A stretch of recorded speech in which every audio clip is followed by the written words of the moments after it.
Hello friends, welcome to Kavita medicos education. जो हमारी आज की डिजीज कंडीशन है वो लंग कैंसर। फ्रेंड्स, अगर आपने अभी तक मेरी वीडियो को लाइक, शेयर एंड सब्सक्राइब नहीं किया है तो प्लीज़ आप लोगों से रिक्वेस्ट है आप इसे सब्सक्राइब जरूर कीजिएगा। इससे मुझे मोटिवेशन मिलती है और मैं आपके लिए ऐसे ही वीडियोस फिर और लेके आया करूंगी। तो आज की डिजीज कंडीशन है लंग कैंसर। ठीक है, देखो जो हमारे नॉर्मल सेल्स होते हैं बॉडी में ना, वो डिवाइड होते हैं। ठीक है, मतलब 1 से 2, 2 से 4, 4 से 8। और जैसी सेल से टिश्यू मिलके बनता है, मतलब सेल जब आपस में कांटेक्ट में आते हैं तो ये अपनी ग्रोथ को रोक देते हैं। इसको बोलते हैं कांटेक्ट इनहिबिशन। मतलब जब ये आपस में मिलेंगे तो इनकी ग्रोथ रुक जाएगी, ये और ज्यादा ग्रो नहीं करेंगे। तब ये हमारे क्या होते हैं, नॉर्मल सेल्स होते हैं। और नॉर्मल सेल्स अपना फंक्शन करने के बाद इनकी डेथ हो जाती है, इसे बोलते हैं एपोप्टोसिस। ठीक है, इस तरह से हमारी बॉडी में जो नॉर्मल सेल्स होते हैं वो काम करते हैं। एक तो जब ये आपस में मिलते हैं तो इनमें कॉन्टैक्ट इनहिबिशन होता है। दूसरा क्या है, जब ये अपना नॉर्मल फंक्शन करते हैं कुछ टाइम बाद इनकी डेथ हो जाती है, इसको बोलते हैं एपोप्टोसिस। इस तरह से हमारी बॉडी में जो नॉर्मल सेल्स होते हैं वो काम करते हैं। बट कैंसर के चक्कर में ऐसा नहीं होता है, कैंसर ऐसा नहीं करता है। जो कैंसर सेल्स होती है वो बड़ी खतरनाक होती है, क्योंकि ये इनकी जो ग्रोथ है वो लगातार बढ़ती रहेगी, मतलब ये फैलता रहेगा। दूसरा क्या है, इनकी डेथ भी नहीं होती है, मतलब ये लगातार ग्रो कर रहे हैं तो लगातार ग्रो करते रहेंगे, 1 से 2, 2 से 4, 4 से 8, और लगातार इनका साइज भी बड़ा होता रहेगा। ठीक है, इनकी जो नॉर्मल मैकेनिज्म है, जबकि एक सेल को डेथ हो जाना चाहिए तभी तो नए सेल्स बनते हैं बॉडी में, बट कैंसर के केस में ऐसा नहीं होता है। इसी को हम क्या बोलते हैं, कैंसर बोलते हैं। तो आज की जो डिजीज कंडीशन है वो है लंग कैंसर। हमारे लंग्स में कैसा होता है, तो डेफिनेशन हम देख लेते हैं। लंग कैंसर और bronchogenic cancer is known as malignant lung tumour. ठीक है, इसको हमने ब्रोंकोजेनिक कैंसर क्यों बोला है, क्योंकि हमारे जो ब्रोंकाई, जो ब्रोंक्यूल्स होते हैं उनमें खासकर ये होता है। ठीक है, उनमें जो एपिथेलियल सेल, बाहर की जो लाइनिंग होती है उसमें खासकर ये होता है। अब देखो आप, हमारा जो ट्रेकिया विंड पाइप है ये 2 भागों में बढ़ जाता है। ठीक है, इसे ब्रोंकाई, ब्रोंक्यूल्स बोलते हैं। हर एक लंग्स के अंदर हमारा ये ट्रेकिया जाएगा, इसको यहाँ पर बोलते हैं ब्रोंकस। फिर ये ब्रोंकस बहुत छोटी छोटी और ये ब्रांचेस से बढ़ जाएगी, प्राइमरी, सेकेंडरी, टर्शियरी ब्रोंक्यूल्स। मतलब हमारे लंग्स के अंदर बिल्कुल ये ब्रोंकस छोटे छोटे ट्यूब्स में फैली हुई होती है। ठीक है, और लास्ट में यहाँ पर एल्वोलाई जुड़ा हुआ होता है। तो ये जो लंग कैंसर है एक्चुअली हो कहाँ रहा है, ये हमारे ब्रोंकाई, ब्रोंक्यूल्स के जो बाहर की लेयर होती है ना, एपिथेलियल लेयर जिसे बोलते हैं, जो बाहर की लेयर होती है एपिथेलियल लेयर, वहां पर ये कैंसर होता है। कहां पर, हमारे लंग्स में। ठीक है, हमारे लंग के जो ब्रोंकाई, ब्रोंक्यूल्स होते हैं उनमें ये होता है, इसीलिए इसको हम लंग कैंसर या ब्रोंकोजेनिक कैंसर बोलते हैं। तो ये किस तरह का कैंसर है भाई, ये मैलिग्नेंट लंग ट्यूमर है। मैलिग्नेंट मतलब जो फैलने वाला ट्यूमर होता है। तो भाई ट्यूमर जो लंग कैंसर होता है, जो कैंसर होता है वो 2 तरह के होते हैं। बेनाइन, बेनाइन मतलब ऐसा ट्यूमर, ऐसा मांस का गुच्छा जो एक ही सामने इकट्ठा रहेगा, एक ही सामने डिजीज कॉज करेगा और इसको ट्रीट करना इजी होता है। इसको हम सर्जरी से, रेडिएशन से, कीमोथेरेपी से इसको मार सकते हैं। ठीक है, और ये दोबारा इसका होने का खतरा भी कम है। बट मैलिग्नेंट के केस में ऐसा नहीं होता है। जो मैलिग्नेंट ट्यूमर होते हैं बड़े खतरनाक होते हैं, क्योंकि ये हमारी बॉडी में ब्लड के थ्रू या लिम्फ के थ्रू पूरी बॉडी में फैल जाते हैं और हमारे दूसरे ऑर्गन को भी कैंसर कॉज कर देते हैं। और इसको ट्रीट करना बहुत ही मुश्किल है मैलिग्नेंट को, क्योंकि इसका अकरिंग मतलब दोबारा हो सकता है। ठीक है, मैलिग्नेंट फॉर्म के कैंसर दोबारा हो सकते हैं। तो जो लंग कैंसर है ये क्या है, ब्रोंकोजेनिक कैंसर है, जिसको हम मैलिग्नेंट, लंग में कैसा कैंसर हो रहा है, मैलिग्नेंट ट्यूमर हो रहा है। करेक्टराइज्ड बाय, कैसे पहचानेंगे भाई इसको, characterized by uncontrolled cell growth, लगातार सेल की ग्रोथ। मैंने कहा था ना, कैंसर लगातार ग्रो करता रहता है, लगातार डिवाइड होता रहता है, इसका साइज लगातार बढ़ता रहता है इन टिश्यू ऑफ लंग्स। तो ये लंग्स में हमारा क्या हो रहा है, लगातार सेल की ग्रोथ हो रही है, लगातार सेल का वहां ट्यूमर, इस तरह से मांस का गुच्छा, इस तरह से ट्यूमर लगातार डिवाइड हो रहा है और साइज में बड़ा बड़ा होते जा रहा है। ठीक है, तो ये कहाँ होता है, हमारी टिश्यू में होता है, हमारे लंग्स के। It usually start in the lining of the bronchi. जो ब्रोंकाई, ब्रोंक्यूल्स है, उनकी स्टार्टिंग की जो बाहर की लाइनिंग होती है एपिथेलियल लेयर, उसमें होता है। बट धीरे धीरे ये अंदर जो डीप इनसाइड टिश्यू है, अंदर जो और भी अंदर लेयर्स होती है हमारे ब्रोंकाई, ब्रोंक्यूल्स, वहां भी फैलना शुरू कर देगा। ठीक है, तो it usually start in the lining of the bronchi, bronchi की लाइनिंग में शुरू होता है, but can also begin in other areas of respiratory system. और धीरे धीरे, क्योंकि ये मैलिग्नेंट ट्यूमर है, तो धीरे धीरे ये हमारे जो रेस्पिरेटरी सिस्टम में जो ट्रेकिया है, जो हमारा विंड पाइप है, इसको बोलते हैं विंड पाइप। ठीक है, ट्रेकिया यहाँ फैलना शुरू कर देगा, फिर हमारे ब्रोंक्यूल्स में, हमारे जो अन्य ब्रोंक्यूल्स है वहां फैलना शुरू कर देगा, फिर हमारे एल्वुलाई में भी ट्यूमर हो जाएगा। ठीक है, इफ लेफ्ट अनट्रीटेड, अगर इसको हमने ढंग से ट्रीटमेंट नहीं किया, टाइम पे ट्रीटमेंट नहीं किया, तो this growth can spread beyond the lung by the process of सब मेटासिस, ठीक है। तो ये हमारे लंग्स के बाहर जो अन्य ऑर्गन्स होते हैं, जैसे हमारे लिम्फ नोड्स हो गए, हमारे पहले एक लंग में होगा, फिर दूसरे लंग में फैल जाएगा, फिर हमारे लिम्फ नोड में फैल जाएगा, और वहां से हमारे ब्लड में चला जाएगा कैंसर, और हमारे जो अदर ऑर्गन्स, लिवर हो गया, किडनी हो गया, ब्रेन हो गया, वहां भी ये क्या कर देगा, फैल जाएगा। इस फैलने के प्रोसेस को ही हम क्या बोलते हैं, मेटासिस बोलते हैं। ओके, अब देखो यहाँ पर दो तरह के भाई लंग कैंसर होते हैं। पहला है स्मॉल सेल लंग कैंसर। ये जो स्मॉल सेल लंग कैंसर है, बड़ा ही खतरनाक कैंसर है, बट इसके जो केसेस है वो 20 से 25% ही होते हैं, ठीक है। 20 से 25% ही स्मॉल सेल लंग कैंसर के कॉजेस होते हैं, केसेस मतलब। Non small cell lung cancer इतना खतरनाक नहीं है, पर इसके 80% केसेस देखे गए हैं। तो दो टाइप्स में हमने यहाँ लंग कैंसर को बांट दिया है, स्मॉल सेल लंग कैंसर और नॉन स्मॉल सेल, इसके आगे नॉन लग गया बस, ठीक है, non small cell lung cancer. अब देखो पहले हम पढ़ लेते हैं भाई स्मॉल सेल लंग कैंसर क्या होता है। Small cell lung cancer is the most aggressive, मतलब एग्रेसिव मतलब ऐसा कैंसर जो जल्दी जल्दी ग्रोथ करेगा, एग्रेसिव होगा मतलब खतरनाक होगा, ठीक है। तो ये बड़ा ही एग्रेसिव कैंसर है, मतलब फटाफट से इसकी ग्रोथ होगी, ट्यूमर का साइज लगातार बढ़ता रहेगा, सेल का डिवीजन लगातार होता रहेगा, और ये ट्यूमर बहुत जल्दी ही फैलता है। एग्रेसिव मतलब जो अपना रूप दिखा देता है, एग्रेसिव होता है, ठीक है। Form of lung cancer, it usually start in the bronchi, ये हमारे पहले ब्रोंकाई में होगा लंग्स के, and then affects the whole lung, और धीरे धीरे ये फैलना शुरू कर देगा, अपना ट्यूमर का साइज बढ़ा देगा, और धीरे धीरे वहां से मैलिग्नेंट मतलब वहां से टुकड़ा जो है कहीं और जाके हमारे पूरे लंग को ही डैमेज करना शुरू कर देगा। तो ये ट्यूमर बड़ा खतरनाक है, पहले ब्रोंकाई ब्रोंक्यूस में होगा, फिर धीरे धीरे हमारे पूरे लंग्स को ही चपेट में ले लेगा। These cancer cells are small, ये जो सेल होते हैं ना कैंसर सेल, ये सेल छोटे छोटे होते हैं, ठीक है, छोटे छोटे सेल्स होते हैं, and are considered to be quite aggressive in nature, बड़े बड़े क्या होते हैं, एग्रेसिव होते हैं नेचर में, ठीक है, मतलब जल्दी फैलना शुरू कर देते हैं और हमारे पूरे लंग को चपेट में ले लेते हैं। अब देखो भाई, अब आता है non small cell lung cancer, ठीक है। अब नॉन स्मॉल सेल जो लंग कैंसर है is any type of epithelial lung cancer, मतलब किसी भी तरह का एपिथेलियल जो हमारी आउटर लेयर है, हमारे ब्रोंकाई ब्रोंक्यूस वहां पर होता है, other than small cell lung cancer, ये अलग ही टाइप का क्या है, एपिथेलियल लंग कैंसर है। अलग टाइप का क्यों है, क्योंकि non small cell lung cancer usually grow and spread more slowly than SCLC मतलब स्मॉल सेल लंग कैंसर। क्योंकि ये अलग इसलिए है क्योंकि ये भी हमारे एपिथेलियल में होता है, ब्रोंकाई ब्रोंक्यूस के, बट यूजुअली ये स्लो स्लो ग्रो करता है, मतलब जल्दी जल्दी नहीं फैलता है पेशेंट में, जैसा कि स्मॉल सेल लंग कैंसर फैलता है वैसा नहीं फैलता है, ठीक है। इसका जो ग्रोइंग प्रोसेस है और जो स्प्रेड होता है वो भी, इसका ग्रोथ भी कम है, स्लो है, और इसका स्प्रेड जो रेट है वो भी कम है, इस किससे comparison to small cell lung cancer. अब भाई यहाँ पर non small cell lung cancer को ना हमने 3 टाइप्स में बांटा है, इसके भी टाइप्स होते हैं, ठीक है। स्मॉल सेल लंग कैंसर के कोई टाइप नहीं था, but non small cell lung cancer के भी भाई 3 टाइप है। कौन कौन से टाइप है, पहला आता है स्क्वेमस सेल कार्सिनोमा, दूसरा टाइप आता है एडिनो कार्सिनोमा, तीसरा आता है लार्ज सेल कार्सिनोमा। तो पहला टाइप हम देख लेते हैं non small cell lung cancer का, वो कौन सा है, स्क्वेमस सेल कार्सिनोमा। देखो S4 स्क्वेमस और S4 स्मोकिंग, ठीक है।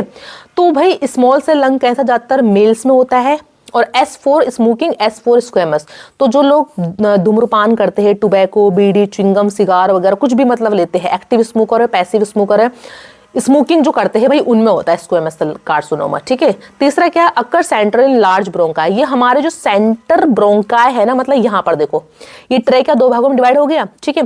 तो 2 भागों में डिवाइड, उनको हम बोलेंगे ब्रोंकाई ब्रोंक्यूस। तो ये सेंटर में, मतलब ये चपेट में ये ब्रोंकाई, पहले सेंटर के जो ब्रोंक्यूस ब्रोंकाई होंगी वो इसकी चपेट में आएंगी, तो ये हमारे पहले लंग्स के सेंटर वाले भाग में होता है, ठीक है। फिर नेक्स्ट है slow metastasis affect the liver, adrenal gland, lymph nodes. इसका मेटास्टेसिस मतलब फैलने का जो तरीका है वो बहुत स्लो है, बट अगर ये फैलता है तो ये हमारे कहाँ कौन कौन से ऑर्गन्स को डैमेज करेगा, हमारे लिवर में, हमारे एड्रिनल ग्लैंड, किडनी के ऊपर जो छोटे छोटे ग्लैंड्स ऐसे होते हैं ना, ऐसे वाले ग्लैंड्स, इनको हम एड्रिनल ग्लैंड्स बोलते हैं। तो ये एड्रिनल ग्लैंड से फैलते हैं, और ये हमारे लिम्फ नोड्स, जो हमारी कॉलर बोन के पास जो लिम्फ नोड्स होती है, हमारे रेस्पिरेटरी सिस्टम में जो लिम्फ नोड्स होती है, वहां ये फैलना शुरू करते हैं। अब ये दूसरा है एडिनो कार्सिनोमा, उसका दूसरा टाइप कौन सा है, adeno carcinoma. Most common type of lung cancer, सबसे अधिक पाया जाने वाला, 40 से 50% पाया जाने वाला कैंसर कौन सा, एडिनो कार्सिनोमा। ये नॉन स्मोकर, मतलब जो स्मोकिंग नहीं कर रहा है बट वो पैसिव स्मोकर है, ठीक है, या तो उसको एयर पॉल्यूशन से या फिर जो धुआं ले रहा हो, मतलब जो उसका स्मोक आता है सिगरेट का, उसके कारण हो जाता है, ठीक है ना। Adenocarcinoma originates in glandular cell which produce mucus, खासकर जो म्यूकस बनाती ना हमारे लंग्स के अंदर, जो सेल्स म्यूकस बनाती है, ठीक है। म्यूकस मतलब जो थिक पदार्थ होता है हमारे लंग्स में जिससे हमें कफ बलगम आता है, उन ग्लैंडुलर सेल्स में ये अधिक देखा गया है। स्लो मेटास्टेटिक इन नेचर, ठीक है, इसका मेटास्टेटिक बहुत स्लो है, बट ये हमारे ब्रेन में, हमारे लिवर में, हमारे एड्रिनल ग्लैंड में और हमारे बोन में अधिक होता है। और खासकर एडिनोकार्सिनोमा जो लेडीज होती है, फीमेल्स होती है, उनमें अधिक देखा गया है, ठीक है ना। तो ये कहाँ होता है? नॉन स्मोकर्स में, जैसे एयर पॉल्यूशन हो गया, या फिर रेडोन जो गैस निकलती है एनवायरनमेंट में, ठीक है, या फिर जो ऑक्यूपेशनल जो बेचारे लेबर्स होते हैं, जो एस्बेस्टोस मतलब इंडस्ट्री में काम करते हैं, सिलिकेट्स इंडस्ट्री में काम करते हैं, एयर पॉल्यूशन के संपर्क में अगर बहुत लोग आ रहे हैं, फीमेल्स में भी होता है, ठीक है ना। तो एडिनोकार्सिनोमा सबसे अधिक पाया जाने वाला कैंसर है। फिर है large cell carcinoma. Large cell carcinoma कहाँ होता है? Occur in outer part periphery of lungs in sub segmental bronchi. ये लंग्स के बाहरी बाहर क्षेत्र में, मतलब बाहर के पेरिफेरी वाले एरिया में, इस वाले एरिया में होना शुरू होता है।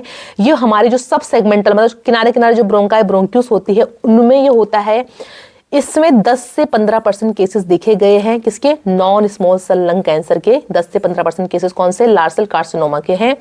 इसका मेटास्टेसिस स्लो है, बट अगर होता है तो ये हमारी किडनी और हमारे लिवर को ही अफेक्ट करता है, ठीक है। अब देखो भाई, हम कहते हैं ना कि कैंसर का ट्रीटमेंट भाई पहले स्टेज में कराना जरूरी है, क्योंकि कैंसर की भी अलग अलग क्या होती है? स्टेजेस होती है, ठीक है। सबसे खतरनाक स्टेज, इसमें 4 स्टेज में लिया गया है कैंसर, सबसे खतरनाक ये होती है। तो अगर हम पहले स्टेज में कैंसर का ट्रीटमेंट करा देंगे तो पेशेंट बच जाता है, ठीक है। तो यहाँ पर हम जो है लंग कैंसर को 4 स्टेजेस में बांटते हैं, और हमने यहाँ पर क्लासिफिकेशन किस बेस पे किया है? TNM के बेस पे किया है। TNM क्या है भाई? ट्यूमर का साइज, मतलब जो वो ट्यूमर है, जो मांस का गुच्छा बन रहा है ट्यूमर, उसका साइज कितना है। अगर छोटा है तो इजी रिमूव हो जाएगा, ठीक है ना। कितना उसका साइज है, ज्यादा फैल तो नहीं रहा। नोड्स मतलब क्या वो हमारे लिम्फ नोड्स तक तो नहीं फैल गया, ठीक है। तीसरा किसके बेस पे किया है? मेटासिस, मतलब उसकी स्प्रेडिंग रेट क्या है, वो कितना फैल रहा है, कहाँ कहाँ फैल रहा है, क्या उसके अंदर मेटासिस की प्रॉपर्टी है या फिर नहीं है। तो TNM के बेस पे हमने लंग कैंसर की स्टेजेस को बांटा है। ट्यूमर का साइज कितना है, उसमें वो लिम्फ नोड्स तक फैला है या नहीं फैला है, या वो अदर ऑर्गन्स में मेटासिस कर रहा है या फिर नहीं कर रहा है। TNM के बेस पे यहाँ पर हमने स्टेजेस में बांटा है। पहली स्टेज है ट्यूमर, ठीक है, फर्स्ट स्टेज। अब देखो फर्स्ट स्टेज हम किसको बोलेंगे? अगर ट्यूमर का साइज लेस और इक्वल्स टू 3 सेंटीमीटर, 3 सेंटीमीटर तक है या फिर इससे कम है। दूसरा लिम्फ नोड, ठीक है, लिम्फ नोड में नहीं फैला है भाई, एब्सेंट है, वहां मेटास्टेसिस भी इसकी नहीं है, ठीक है। और ये सिर्फ कहाँ हो रहा है? इन 1 लंग ओनली, ठीक है। मतलब ये हमारे मेन ब्रोंकस में नहीं हो रहा है, एक्सक्लूडेड मेन ब्रोंकस, ये हमारे एक ही लंग्स में हुआ है। और जो वहाँ की ब्रोंकाई ब्रोंक्यूस, छोटी वाली जो नलियां होती है सांस की, वहां पर ये हुआ है। ट्यूमर का साइज 3 सेंटीमीटर से कम है या 3 सेंटीमीटर है, ये लिम्फ नोड में कहीं नहीं फैला है, मेटास्टेसिस भी नहीं हुई, इसको हम बोलेंगे स्टेज फर्स्ट। दूसरी स्टेज में जो ट्यूमर है भाई, उसका size greater than 3 centimetre, 3 centimetre से बड़ा हो चुका है ट्यूमर, और spread to lymph nodes in the lungs, और धीरे धीरे ये स्प्रेड कहाँ हो रहा है? जो हमारा लंग है ना, ठीक है, लंग है, उसके लिम्फ नोड में ये फैलना शुरू हो गया। अभी हम सिर्फ एक ही लंग की बात कर रहे हैं यहाँ पर, ठीक है। Spread to lymph node in the lung में फैलना शुरू कर दिया। No metastasis outside the lungs, और लंग्स के बाहर अभी ये नहीं गया है, मतलब ये लंग्स के एक ही लंग्स के अंदर है, बट ये वहां पर जो लिम्फ नोड है वहां पर चला गया, ठीक है। तीसरा स्टेज आता है ट्यूमर ग्रेटर देन 7 सेंटीमीटर, जो ट्यूमर जो गांठ बन रखी है ट्यूमर की, वो 7 सेंटीमीटर से ज्यादा है, बड़ी गांठ है, ठीक है। Spread to lymph node outside lung to nearly areas, lungs के जो आसपास जो एरियाज होते हैं, लिम्फ ग्लैंड्स हो गए, लिम्फ नोड्स हो गए, या फिर जो दूसरा लंग है उसमें भी फैल गया, आउटसाइड मतलब बाहर फैल गया लंग्स के, ठीक है, लिम्फ नोड्स में फैल गया है और लंग्स के बाहर ही फैलना शुरू हो गया है। जो गांठ है वो 7 सेंटीमीटर से बड़ी है, वो आएगा तीसरी स्टेज में। फोर्थ स्टेज किसको बोलेंगे? ट्यूमर है स्प्रेड टू अदर लंग, ठीक है, अदर पार्ट्स ऑफ बॉडी, मतलब ये हमारे जो बाकी जैसे ब्रेन हो गया, खासकर ट्यूमर जो फैलता है लंग्स का मेनली ब्रेन में हो गया, लिवर में हो गया, किडनी हो गया, एड्रिनल ग्लैंड्स हो गया, या फिर इसने दूसरे लंग में भी कैंसर हो गया, उसको बोलेंगे हम स्टेज 4, मतलब ये हमारे बॉडी के अन्य ऑर्गन्स तक फैलना शुरू कर दिया है, उसको बोलेंगे स्टेज 4, ठीक है। तो इसलिए कैंसर की स्टेज पता होनी चाहिए कि तभी हम इजीली ट्रीटमेंट ले सकते हैं। नेक्स्ट देखो पैथोफिजियोलॉजी, सॉरी यहाँ लिखना भूल गई थी मैं, पैथोफिजियोलॉजी है, ठीक है भाई, कैसे कैसे कैंसर होता है बॉडी में, यहाँ लिखना भूल गई थी मैं, यहाँ लिख ली थी पैथोफिजियोलॉजी। तो ये हमारी क्या है, पैथोफिजियोलॉजी है कैंसर की। देखो एंडोजीनस फैक्टर, एंडोजीनस मतलब जो व्यक्ति के अंदर है, हेरिडिटरी, ठीक है, अगर किसी के अनुवांशिक गुण है पेरेंट्स को, सॉरी पैथोफिजियोलॉजी से पहले हम ना इसके कॉजेस पढ़ लेते हैं, इसलिए आपको इजी रहेगा पैथोफिजियोलॉजी पढ़ने में, ठीक है। पहले हम देख लेते हैं कॉजेस एंड रिस्क फैक्टर, क्या इसके कारण है भाई, क्यों मतलब लंग कैंसर होता है। पहला है स्मोकिंग, सबसे 80% जो केसेस होते हैं लंग कैंसर के वो भी मेनली स्मोकिंग के कारण आते हैं, ठीक है। वो सिगार स्मोकिंग हो, सिगरेट स्मोकिंग हो, टोबैको स्मोकिंग हो, टोबैको च्यूइंग हो, उन सब से ये कैंसर होता है। जेनेटिक प्रिडिस्पोजिशन मतलब अगर किसी की फैमिली में है अनुवांशिक, उसके पेरेंट्स को, दादा को या फिर किसी को भी फैमिली में कभी कैंसर रहा है तो आने वाली पीढ़ी में ये हो सकता है। जेनेटिक प्रिडिस्पोजिशन मतलब जेनेटिक हेरिडिटरी, ठीक है, अनुवांशिक गुण जो होते हैं। टोबैको यूज, किसी भी तरह का टोबैको च्यूइंग अगर कोई कर रहा है, या सिगार या किसी भी तरह का टोबैको है, उससे भी कैंसर कॉज होता है। एक्टिव एंड पैसिव, देखो स्मोकिंग दो तरह के लोग होते हैं, एक्टिव मतलब जो खुद बीड़ी पी रहा है, ठीक है, खुद सिगरेट पी रहा है। पैसिव मतलब जो उसके सराउंडिंग एरिया में आसपास लोग बैठे हुए, तो उनमें भी कैंसर देखा गया है। नेक्स्ट है ऑक्यूपेशनल कार्सिनोजेंस, अगर आप किसी ऐसी जगह काम कर रहे हो जहां पर रेडोन गैस निकल रही है, या फिर वहाँ सलाइका वगैरह है, या फिर वहाँ केमिकल हैजार्डस है, तो वहाँ पर मतलब आपको पॉल्यूशन में बहुत ज़्यादा आपको रहना पड़ रहा है, ज़्यादा पॉल्यूशन है तो वहाँ से भी आपको कैंसर हो सकता है। वहाँ भी कुछ कार्सिनोजेंस फैक्टर होते हैं कैंसर कॉज करने के, ठीक है ना। फिर न्यूट्रिशनल डेफिशिएंसी, अगर हम बैलेंस डाइट नहीं लेते, अच्छी न्यूट्रिशन नहीं, बॉडी में न्यूट्रिशन की कमी है, वो भी कैंसर कॉज करता है। क्यों भाई ऐसा क्या है, देखो जो न्यूट्रिशन होता है वो हमारी इम्यूनिटी को बूस्ट करता है, ठीक है, जो न्यूट्रिशन होती है वो हमारी इम्यूनिटी को बूस्ट करती है और हमारी इम्यूनिटी फिर कैंसर सेल को मार देती है, ठीक है ना। तो इसलिए अच्छा न्यूट्रिशन लेना बहुत जरूरी है। फिर है रेडिएशन, रेडिएशन मतलब अगर आप एक्सरे लगातार करा रहे हो, सीटी स्कैन लगातार करा रहे हो, तो उनसे जो हार्मफुल रेज निकलती है उनसे भी कैंसर होता है, ठीक है। फिर है एजिंग, मतलब एक टाइम बाद 40-50 साल के बाद आपको क्या होगा, कैंसर होने का खतरा हो सकता है, क्योंकि एजिंग एक प्रोसेस, उसको बोलते हैं हम सेनेसेंस, ठीक है। मतलब ज्यादातर जो कैंसर के केसेस देखे गए हैं वो 40 के ऊपर जो व्यक्ति होते हैं उनमें अधिक देखे गए हैं, ठीक है ना। नेक्स्ट है इन्वायरमेंट, इन्वायरमेंट में भाई हमारा क्या है, देखो जो हमारी मिट्टी वगैरह होती है ना आसपास, जो हमारा इन्वायरमेंट है, जो पत्थर है, चट्टान है, मिट्टियां हैं, उसमें रेडोन गैस लगातार निकलती रहती है। जिस टाइम जो पत्थर टूटते हैं, जो मिट्टी होती है, उससे इन्वायरमेंट में रेडोन गैस निकलती है, तो वहां से भी कैंसर कॉज होता है। डिजीजेस, अगर कोई व्यक्ति बेचारा COPD से ग्रस्त है, ट्यूबरकुलोसिस है, निमोनिया है या फिर अस्थमा है, तो वो भी उसको भी कैंसर होने का खतरा अधिक होता है, ठीक है। निमोनिया हो गया या फिर अस्थमा हो गया, मतलब जो अन्य हमारी क्रोनिक डिजीज होती है उनसे भी कैंसर होता है। तो आपको पता लग गया क्या कारण है कैंसर के। अब आते हैं हम इसके पैथोफिजियोलॉजी पे। देखो एंडोजीनस मतलब फैक्टर है, जेनेटिक हेरिडिटरी, ठीक है, अनुवांशिक गुण, ये व्यक्ति में पहले से उसके पेरेंट्स को, ग्रैंड पेरेंट्स को, किसी को क्या था, कैंसर था। एक तो फैक्टर ये हो गया एंडोजीनस, मतलब उसके अंदर है वो, ठीक है। एक्सोजीनस मतलब बाहर म्यूटेशन हो रहे हैं गैस की वजह से, ठीक है। म्यूटेशन मतलब हमारे जीन्स में बदलाव आना, या व्यक्ति खूब स्मोकिंग कर रहा है, 40 साल से लगातार स्मोकिंग कर रहा है तो उसमें कैंसर होगा। फिर ऑक्यूपेशन मतलब लगातार उसका ऑक्यूपेशन ऐसा है जहां से एयर पॉल्यूशन के थ्रू उसको कैंसर हो गया है। कोई भी कारण हो, जितने भी कारण हमने पढ़े उनसे क्या होगा, वो कारण क्या करेंगे, वो हमारे सेल को डैमेज करना शुरू कर देंगे। जो हमारे नॉर्मल सेल्स होते हैं ना बॉडी के, उसको वो डैमेज करना शुरू कर देंगे। मान लो सिगरेट, लगातार अगर 20-30 साल से हम सिगरेट पी रहे हैं और लगातार एक एक पैक पी रहे हैं, तो वो हमारे नॉर्मल सेल के मैकेनिज्म को रोक देगा, उसको डैमेज करेगा, ठीक है। ये क्या करता है, जो ये फैक्टर होते हैं, जो कार्सिनोजन फैक्टर होते हैं, क्योंकि इन सब में, स्मोकिंग में, ऑक्यूपेशन, पॉल्यूशन में, जो अच्छा न्यूट्रिशन नहीं लेते हैं, या फिर हम कोई गलत जो खाना है वो खाते हैं, जेनेटिक है, इन सब में क्या होता है, कार्सिनोजन मतलब कैंसर कॉज करने वाले फैक्टर होते हैं, ठीक है। कार्सिनोजन फैक्टर होते हैं मतलब जिनसे कैंसर होता है, ठीक है। ये कार्सिनोजन फैक्टर क्या करेगा, ये हमारे नॉर्मल सेल को ना, हमारे नॉर्मल सेल के DNA को बदल देगा, उसको चेंज कर देगा, ठीक है। जैसे हमारे जो सेल का DNA अगर बदल जाएगा, उसके अंदर भाई फंक्शन कुछ और आ गया। फंक्शन क्या है नॉर्मल सेल्स के अंदर, कि नॉर्मल सेल को अपना ग्रोथ करना है, बट एक ग्रोथ करने के बाद वो रुक जाता है, फिर वो अपना फंक्शन करता है और फिर उसकी डेथ हो जाती है, इसको बोलते हैं एपोप्टोसिस।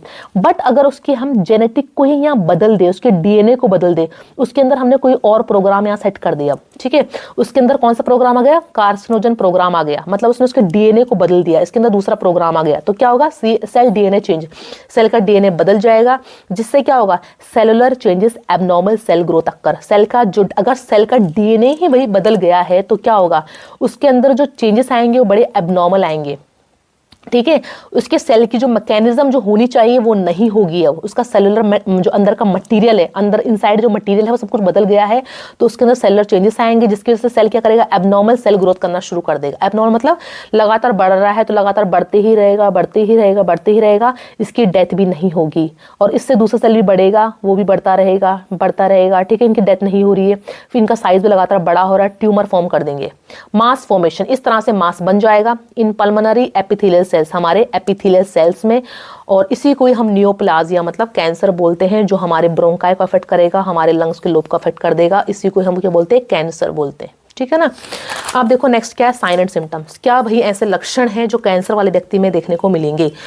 सबसे पहला है क्रॉनिक कफ, लगातार व्यक्ति को खांसी रहती है, परसिस्टेंट खांसी रहती है, ड्राई हो, कैसी भी खांसी हो, ठीक है, लगातार रहेगी। दूसरा है कफिंग ऑफ ब्लड, धीरे धीरे पेशेंट के जो ब्लड है ना, खांसी में खून आना शुरू हो जाएगा, उसको बोलते हैं हेमेटोपेटाइसिस, ठीक है। उसकी जो बलगम है, खांसी है, उसमें कफ में खून आना शुरू हो जाएगा, हेमेटोपेटाइसिस। नेक्स्ट है विजिंग साउंड, खर खर की आवाज़ आना, जब व्यक्ति सांस लेता है उसके गले से खर खर सीटी की आवाज़ आएगी। चेस्ट पेन, अब देखो उसको छाती में दर्द होगा, उसको डिस्कम्फर्ट लगेगा छाती में, क्यों, क्योंकि वहाँ ट्यूमर बन रहा है भाई, वहाँ ट्यूमर बनेगा तो वो लंग्स को दबाएगा ना, ट्यूमर जो बनेगा लंग्स को दबाएगा। कई बार ट्यूमर ना ऐसा फैलता है कि पेशेंट का जो ट्रेकिया होता है ना, विंड पाइप, वहां पर प्रेशर बनाना शुरू कर देता है, मतलब ट्रेकिया को भी दबाना शुरू करता है, तो पेशेंट को सांस भी नहीं आती है, उसको बोलते हैं शॉर्टनेस ऑफ ब्रेथ, जिसको हम बोलते हैं डिस्निया, ठीक है। पेशेंट को डिस्निया हो जाएगा, डिस्निया मतलब उसको ढंग से सांस नहीं आएगी, अगर ट्यूमर फैलता फैलता गया और हमारे ट्रेकिया में ट्यूमर आ गया, क्योंकि विंड पाइप में ट्यूमर हो सकता है, ठीक है। तो अगर विंड पाइप में ट्यूमर हो गया तो हमें डिस्निया कॉज करेगा। पेशेंट का ना, कैंसर वाले व्यक्ति कुछ भी कर ले, उसके अंदर न्यूट्रिशन नहीं होता है, और लगातार व्यक्ति का वेट बिल्कुल ड्रॉप होता रहेगा, ठीक है, वो पतला हो जाएगा, उसका वेट एकदम घट जाएगा। डिफिकल्टी स्वेलिंग, और धीरे धीरे जब उसका ट्रेकिया दबेगा तो ट्रेकिया के पीछे क्या होता है, हमारा ईसोफेगस, ठीक है। ईसोफेगस से प्रेशर पड़ेगा, बेचारे को निगलने में भी दिक्कत आएगी, मतलब पेशेंट अच्छे से स्वेलो नहीं कर पाएगा, उसको स्वेलिंग में भी दिक्कत आएगी, खाना ढंग से नहीं खा पाएगा। होर्स वॉइस, कई बार उसकी आवाज़ बैठ जाती है या खरखर आवाज़ आती है, अच्छे से बोल नहीं पाता है।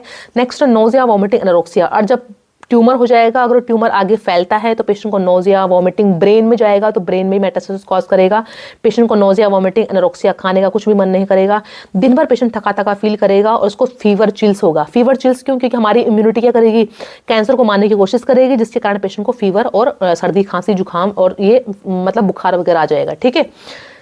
डायग्नोसिस, कैसे हम इसको जांच करेंगे, डायग्नोस कैसे करेंगे। सबसे पहले हम करते हैं एक्सरे। अगर एक्सरे में कुछ दिखता है या फिर कुछ महसूस होता है तो उसको मतलब कंफर्म करने के लिए हम एमआरआई, मैग्नेटिक रेजोनेंस इमेजिंग करते हैं, सीटी स्कैन करते हैं, ठीक है, कंप्यूटराइज टोमोग्राफी स्कैन। सबसे जो मेन स्कैन है ना उसमें कैंसर में, वो है पेट स्कैन। पेट स्कैन से हमें पता लगता है कि भाई ट्यूमर का साइज क्या है, कितना बड़ा ट्यूमर है, वो गांठ कहाँ पर है, किस जगह है, लोकेशन क्या है उसकी, और उसको वो कितना बड़ा हो चुका है, मतलब उसका साइज क्या है। सबसे एक्सरे, एमआरआई, सीटी स्कैन कराने के बाद जो हम इंपॉर्टेंट स्कैन करते हैं उसको बोलते हैं पेट स्कैन, जिससे हमें ट्यूमर का साइज पता लगता है, ठीक है, और उसकी लोकेशन पता लगती है। तो ये हमको बताता है पूरा complete. Next sputum cytology, patient का जो बलगम है उसमें कार्सिनोजन फैक्टर मिले हैं या फिर नहीं मिले हैं, उसको जांच करने के लिए ब्लड टेस्ट क्यों जरूरी, क्योंकि क्या होता है कैंसर में पेशेंट का वेट लॉस होता है, ठीक है, तो कई बार उसकी बॉडी में WBC की मात्रा बढ़ी हुई होती है, ठीक है, और इसलिए हम क्या करेंगे, पूरी बॉडी की जो पूरी बॉडी पेशेंट की हेल्दी है या फिर नहीं है, इसके लिए हम CBC जो कंप्लीट ब्लड काउंट है वो कराएंगे, उसमें RBC, WBC, प्लेटलेट काउंट सब कुछ जांच करेंगे। फिर है बायोप्सी। बायोप्सी मतलब किसी निडल के थ्रू जहां पर ट्यूमर हुआ है, ठीक है, एपिथेलियल लेयर में जहां ट्यूमर हुआ है उसके छोटे से टुकड़े को ले लेना और उसकी जांच करना कि उसमें कैंसर ट्यूमर है या फिर नहीं है। ब्रोंकोस्कोपी में क्या होता है, पेशेंट के नली में या फिर सांस की नली में माउथ से या फिर डालते हैं एक ट्यूब, और उसको हम उसके पूरे ब्रोंकाई, ब्रोंक्यूल्स की जांच करते हैं, मतलब उसकी ट्रेकिया कंडीशन कैसी है, कहीं पर ट्यूमर है या फिर नहीं है। कई बार ब्रोंकोस्कोपी के दौरान हम उसकी बायोप्सी ले लेते हैं। फिर एंडोस्कोपी। एंडोस्कोपी से वही होता है, मतलब उसकी अंदर का पूरा जांच करना, ट्यूमर कहाँ पर है, क्या लोकेशन है, उसको देखना। वेट्स मतलब वीडियो असिस्टेड थोरेकोस्कोपी सर्जरी, वीडियो के थ्रू हम क्या कर रहे हैं, ट्यूमर की जांच कर रहे हैं। नेक्स्ट देखो ट्रीटमेंट। तो भाई यहाँ 3 तरह का ट्रीटमेंट जो होता है कैंसर में। पहला ट्रीटमेंट क्या, सर्जरी के थ्रू। पहले तो हम सर्जरी से उसके ट्यूमर को वहाँ से हटा सकते हैं। दूसरा तरीका क्या है, रेडिएशन थेरेपी, कोई रेज वगैरह वहाँ पर दोगे और वहाँ ट्यूमर हट जाएगा। कीमोथेरेपी मतलब मेडिसिन के थ्रू वहाँ से हम ट्यूमर हटा देंगे। इसके अलावा अब नई नई तरीके आ चुकी, नया नया साइंस ने डेवलपमेंट कर चुका है, तो उसके अलावा हार्मोनल थेरेपी होती है, बायोलॉजिकल थेरेपी होती है, स्टेम सेल ट्रांसप्लांट होता है, या फिर हम क्या करते हैं, इम्यूनिटी बूस्टर थेरेपी देते हैं पेशेंट को उसकी इम्यूनिटी मजबूत करने के लिए, ठीक है ना। इन थेरेपी को, इन सबको हम 1 बाय 1 पढ़ेंगे। पहला हम पढ़ लेते सर्जरी, ठीक है। अब देखो भाई, सर्जरी मतलब चीरा, वहां पर लंग्स मतलब छाती में चीरा लगाते हैं या पूरे लंग्स को ओपन करते हैं, तब हम ट्यूमर को निकाल सकते हैं। या फिर आजकल तो की होल सर्जरीज आने लग गई, हल्के हल्के 2-3 चीरे लगाएंगे और उससे हम ट्यूमर को बाहर निकाल देंगे, ठीक है। तो सर्जरी बहुत तरह की होती है, मतलब इन्वेसिव भी होती है और की होल सर्जरी भी होती है। इन्वेसिव में छाती को पूरा काटना पड़ता है, तब ट्यूमर को निकालते हैं बाहर। की होल में 2-3 चीरे लगाते हैं और वहां से ट्यूमर को निकाल देंगे। तो यहाँ पर देखो, पहले सर्जरी है लोबेक्टोमी। लोबेक्टोमी मतलब एक single lobe of lung is remove. जिस लोब में, देखो लंग्स के 3 लोब होते हैं ना, देखो जो लेफ्ट लंग होता है उसके 2 लोब्स होते हैं, राइट लंग में 3 लोब होते हैं। तो जिस भी लंग्स में कैंसर है, जिस भी लोब में कैंसर है, उसको कट करके बाहर निकाल देना, ठीक है ना, उसको बोलते हैं लोबेक्टोमी। नेक्स्ट है bilobectomy. 2 lobes of lungs are removed only right side. सिर्फ हम यहाँ पर राइट साइड की बात कर रहे हैं, राइट साइड ऑफ लंग की बात कर रहे हैं। तो राइट साइड में हमारे 3 लोब्स होते हैं, अगर 2 लोब खराब हो चुके हैं तो उन दोनों लोब को हम कट करके निकाल देंगे, ठीक है। यहाँ पर फिर सिंगल लोब बचेगा। लेफ्ट साइड में हमारे 2 लोब होते हैं, क्योंकि नीचे हार्ट होता है ना, इसलिए इसका साइज थोड़ा छोटा होता है। तो यहाँ पर हम 2 लोब्स को निकाल रहे हैं, उसको बोलते हैं बाय। बाय मतलब 2 लोब्स को निकाल देना, ठीक है, राइट साइड में कर रहे हैं, उसको बोलते हैं बायोलोबेक्टोमी। फिर है sleeve resection. Cancerous lobe is remove. जहाँ पर कैंसर है बस उसी लोब के कुछ पार्ट को, पूरे लोब को निकालते हैं, उसी लोब के कुछ पार्ट को हम निकाल देंगे, उसको बोलते हैं स्लीव रिसेक्शन। फिर है नीमोनेक्टोमी, रिमूव एंटायर लंग। पूरे, अगर सपोज एक लंग में पूरा फैल चुका, राइट साइड का लंग पूरा कैंसर से ग्रस्त है, तो हम एक लंग को पूरा ही वहां से हटा देंगे, ठीक है, उसको बोलते हैं नीमोनेक्टोमी। फिर है wedge resection, removal of small pi shaped area of lung segment. ठीक है, सपोज ये लंग है, ठीक है, इसके लोब से, अब इस लोब के पूरे एक सेगमेंट में यहाँ पर सपोज इस तरह से कैंसर हुआ है, तो इस तरह से हम सिर्फ इसी वाले क्षेत्र को, इसी वाले वेज वाले सेक्शन को निकाल देंगे, मतलब ट्रायंगल शेप में जो सेक्शन है वहां से उसी को निकाल देंगे। इसमें हमने सेगमेंट को भी नहीं काटा है, लोब को भी नहीं काटा है, सिर्फ जहां पर कैंसर हुआ है बस उसी वाले क्षेत्र को हमने निकाल दिया, उसको बोलते हैं वेज रिसेक्शन।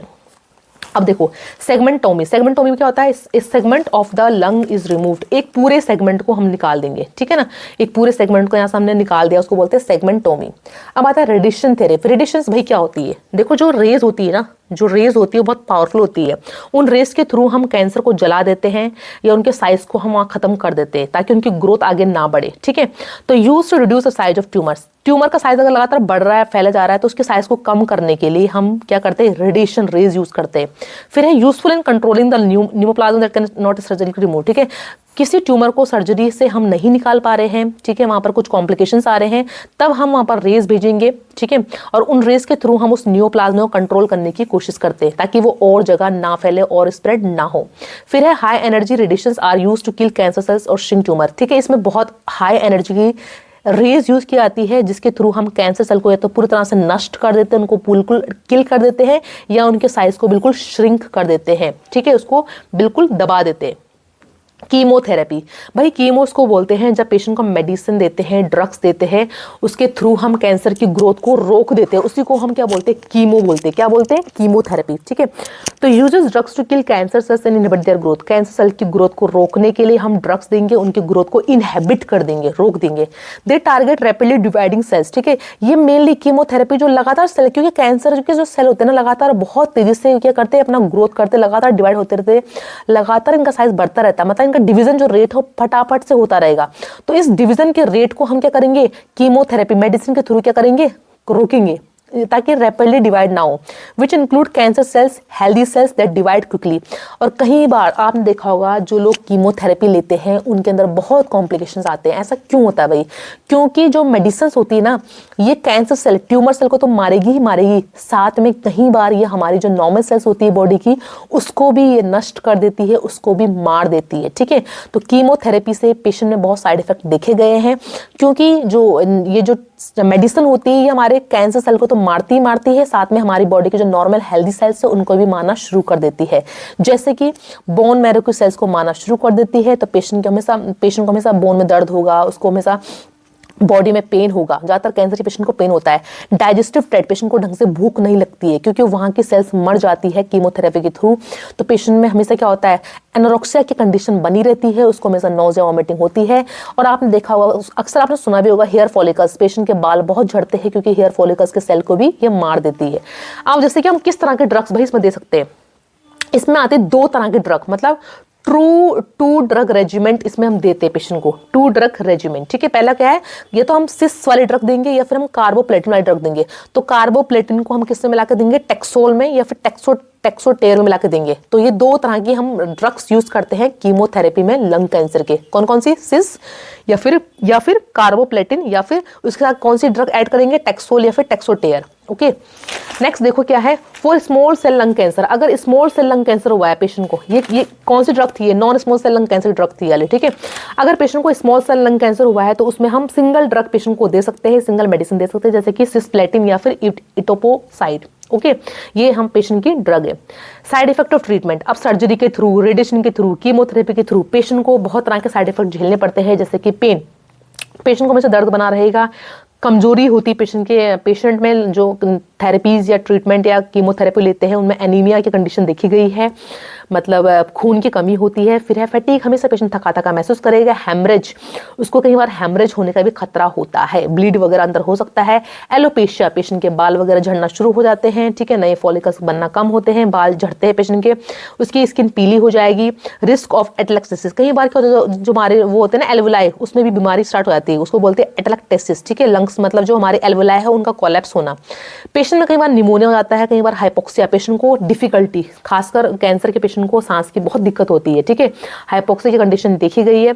इन्फेक्शन, उनको जल्दी इन्फेक्शन लग सकता है, क्यों, क्योंकि उनकी बॉडी में जो व्हाइट ब्लड सेल काउंट होते हैं वो सर्जरी के थ्रू, रेडिएशन के थ्रू, कीमोथेरेपी के थ्रू मर जाते हैं। ठीक है, तो पेशेंट में ना इन्फेक्शन बहुत जल्दी लग सकता है क्योंकि उनके जो व्हाइट ब्लड सेल है जो वो मर जाते हैं। ठीक है ना, उनका काउंट लो हो जाता है। नेक्स्ट है थ्रोम्बोसाइटोपिनिया। थ्रोम्बोसाइटोपिनिया मतलब उसकी प्लेटलेट का जो काउंट है वो भी कम हो जाता है, तो पेशेंट को छोटी मोटी ब्रूसिंग वगैरह या फिर ब्लीडिंग वगैरह हो सकती है। ठीक है ना, छोटी मोटी चोट लगना, ब्रूसिंग होना, लिप्स में से खून आना, क्यों होता है, क्योंकि उसके प्लेटलेट काउंट भी कम हो चुके हैं, तो उसको बोलते हैं थ्रोम्बोसाइटोपिनिया, जिसमें प्लेटलेट ये काउंट कम हो जाते हैं। एज ए नर्सिंग मैनेजमेंट क्या क्या गोल्स रहेंगे, पेशेंट को वही टीच करो कि टोबैको सबसे मेन जो कारण है कैंसर का, स्मोकिंग टोबैको है, उसको छोड़ना, उसको क्विट करना है। अच्छी न्यूट्रिशन डाइट लो, खासकर न्यूट्रिशन आपको vitamin A, vitamin E, vitamin C लेना बहुत जरूरी है। फिर ऑब्जर्व फॉर साइनोसिस, ऑब्जर्व करना है पेशेंट को, साइनोसिस की कंडीशन तो नहीं बन रही है। कई बार पेशेंट का ना अगर कैंसर बहुत खतरनाक स्टेज में पहुंचता है तो पेशेंट के फिंगर्स जो होते हैं, आगे के अंगूठे, ये मतलब जो उंगलियां होती है ये बिल्कुल मोटी मोटी हो जाती है, उसको बोलते हैं क्लबिंग ऑफ फिंगर्स होता है। Use of extra muscle for breathing, कई बार पेशेंट को सांस नहीं आती है तो पूरी बॉडी की मसल्स को यूज करता है सांस को लेने के लिए। देखो, कैंसर के पेशेंट में सबसे अधिक होता है पेन। अगर कैंसर के पेशेंट में पेन हो रहा है तो आपको सबसे पहला जो डिसीजन होगा वो पेन को मैनेज करना है। ठीक है, तो पेन को मैनेज करना बहुत जरूरी है, जिसमें आप पेशेंट को पेन किलर दे सकते हो, क्योंकि कैंसर के पेशेंट में पेन मैनेजमेंट होता है, उसको बहुत अधिक पेन होता है। नेक्स्ट है मेंटेन एयरवे क्लियरेंस, अगर उसको सांस ढंग से नहीं आ रही है, सांस में कुछ दिक्कत है तो वहां से आप उसको सक्शनिंग कर सकते हो, अगर थिक म्यूकस वगैरह बन रहा है, बलगम बन रहा है, उसको क्लियर कर सकते हो। ठीक है, मेंटेन एयरवे क्लियरेंस करना जरूरी है। साइकोलॉजिकल सपोर्ट, क्योंकि पेशेंट बिल्कुल कैंसर के जो व्यक्ति होते हैं उनमें इमोशनली बहुत अपसेट हो जाते हैं, उनको एंग्जाइटी होती है, डर होता है, डेथ का फियर होता है उनको। ठीक है, उनके अंदर पैनिक अटैक आते हैं, कई बार वो बहुत डर जाते हैं, तो उनको साइकोलॉजिकल सपोर्ट देना बहुत जरूरी है। जिस तरह से काउंसलिंग में उनको रखो, सपोर्ट ग्रुप्स जो उनको सपोर्ट करे, और उनको बिहेवियर थेरेपी वगैरह में आप इन्वॉल्व कर सकते हो। नेक्स्ट है monitor for improve respiratory function, उसके रेस्पिरेटरी सिस्टम, क्योंकि पेशेंट को खांसी हो रही है, डिफिकल्टी हो रही है ब्रीथिंग में, तो आपको रेस्पिरेटरी सिस्टम को इंप्रूव करना है, उसको अच्छे से पेन कंट्रोल देना है। ठीक है, और लगातार पेशेंट को ट्रीटमेंट अवॉइड नहीं करना है, जो मेडिसिन चल रही है, जो ट्रीटमेंट चल रहा है उस पर अडेयर रहना है, मतलब ठीक है, इस तरह से पेशेंट को अच्छी मतलब नर्सिंग मैनेजमेंट दे सकते हो। ठीक है, इसके अलावा आप उसको हल्की बहुत एक्सरसाइज, बैलेंस डाइट और लो फ्रीक्वेंट डाइट लेनी है, कम कम मील लेना है बट फ्रीक्वेंटली लेना है। काफ़ी सारा पेशेंट पानी पी सकता है और इस तरह से वो मेडिटेशन वगैरह कर सकता है। ये थे उसके नर्सिंग मैनेजमेंट। फ्रेंड्स प्लीज़, अगर आप लोगों को मेरी वीडियो पसंद आती है तो प्लीज़ गाइज इसे लाइक, शेयर एंड सब्सक्राइब तो ज़रूर कीजिएगा। And thank you so much.